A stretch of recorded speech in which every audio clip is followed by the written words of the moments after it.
Welcome back. Let's do our first exercise.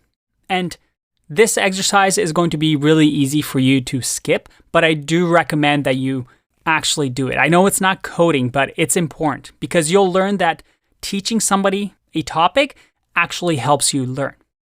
So this is the exercise. Based on the videos that you've watched, how does Python work? But don't think about it in your head. I want you to talk to somebody. I want you to teach somebody how Python works.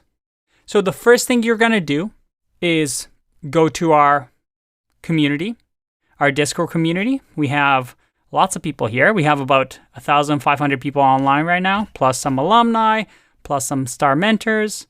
Well, there's a lot of people. What I want you to do is go to the Programming Buddies channel, if you haven't already, and find a buddy.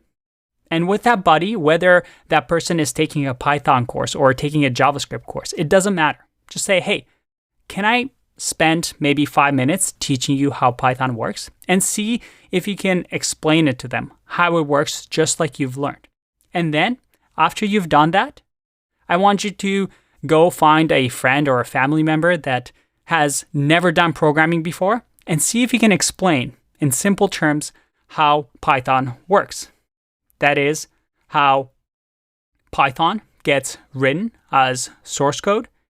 We use this translation service called an interpreter to run this code and then, spit out some instruction for our machines. I kind of gave away the answer, but you know what I mean. I want you to practice teaching somebody this because by understanding these fundamentals, it's going to help you learn more and more and understand how things work underneath the hood as we get more and more advanced. All right. First little exercise. It shouldn't be too hard. I'll see you in the next video.